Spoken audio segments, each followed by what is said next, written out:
जागरूकता भरे शब्द बोले जाएंगे। मैं आग्रह करता हूँ कि विनय सूची अपना वक्तव्य दें।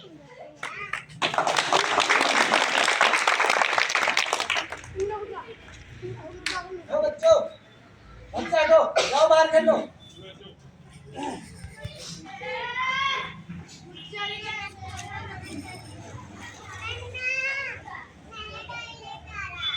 सर्वप्रथम करुणा के सागर, विश्व रत्न विश्वविख्यात, इस देश के प्रथम कानून मंत्री, महिलाओं को आजादी का जीवन देने वाले परम पूज्य बाबा साहब जी के चरणों में श्रद्धा के सुमन अर्पित करते हुए और आज ग्राम पावती के अंदर जो भीम आर्मी की मीटिंग आयोजित की जा रही है, उस मीटिंग में आए मेरे नौजवान साथी, मेरे पिता तुल्य, मेरे हमउम्र और जिनके माध्यम से कार्यक्रम आयोजित किया गया है, मैं उन सभी साथियों को दिल की गहराई से धन्यवाद करते हुए सभी को मैं क्रांतिकारी जय भीम, जय गुरु प्रसाद, नवोदय, जय वंदे। साथियों, हमारे जिला संगठन मंत्री पंकज साथी ने काफी कुछ बताने का काम किया, लेकिन मैं आपको बताना चाहता हूँ साथियों, आपने देखा उस भारत देश के अंदर जो समाज के ऊपर शोषण पे शोषण किया जा रहा है,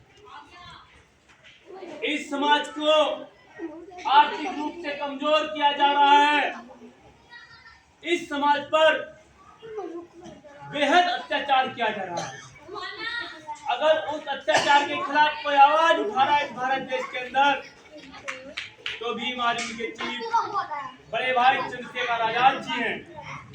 मैं आपको बताना चाहता हूं, हाथरस के अंदर हाथरस की घटना हम नहीं भूले, जहां बहन मनीषा वाल्मीकि की आबरू को नोचा जाता है और फिर इसी उत्तर प्रदेश की सरकार उन दोषियों को बचाने के लिए 24-24 गांव की पंचायत करते हैं। ये हमें समझना पड़ेगा, हमारा कौन है और हमारा पराया कौन है, हमें समझना पड़ेगा। क्योंकि हाथरस के अंदर जहां पर धारा 144 लगा दी गई थी, जहां 4 आदमी एकजुट नहीं इकट्ठे हो सकते थे, लेकिन इस सरकार के इशारों पर दोषियों को बचाने के लिए 24-24 गांव की पंचायत की जाती है। ये हमें सोचने चाहिए।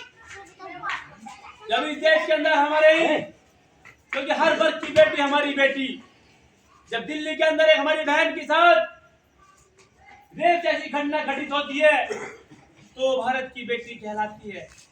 हम लोगों ने भी इसकी लड़ाई को लड़ा, और जब बहन मनीषा वाल्मीकि का आपको नोचा जाता है, तो वो दलित की बेटी हो जाती है। तो फर्क ये है, आज के हम लोगों को अछूत समझते हैं, क्षुद्र समझते हैं, और हम लोगों के प्रति उन लोगों के मन में आज भी द्वेष भावना है। तो मैं बताना चाहता हूँ, वो द्वेष भावना राजस्थान जैसे राज्य के अंदर हमारा नौजवान साथी अगर घोड़ी रख लेता है, तो उसे घोड़ी रखने पे गोली मार दी जाती है। अगर हमारा कोई नौजवान साथी शौक में मूछें रख लेता है, तो उसे मूछ रखने में मार दिया जाता है। अगर हमारी बहन बेटी की आबरू को सरेआम नोचा जाता है, तो केवल उसके खिलाफ अगर कोई आवाज उठाता है, तो भीम आर्मी के लोग, भीम आर्मी के चीफ चंद्रशेखर आजाद जी, आपने देखा होगा कानपुर के अंदर अंबेडकर जी का बोर्ड लगा रहे थे, और जब वहां बोर्ड लगा रहे थे तो पुलिस के द्वारा फायरिंग की गई और हमारे एक नौजवान साथी की हत्या की गई पुलिस के द्वारा। दर्द है, क्योंकि जब कानून की रक्षा सुरक्षा करने वाले ही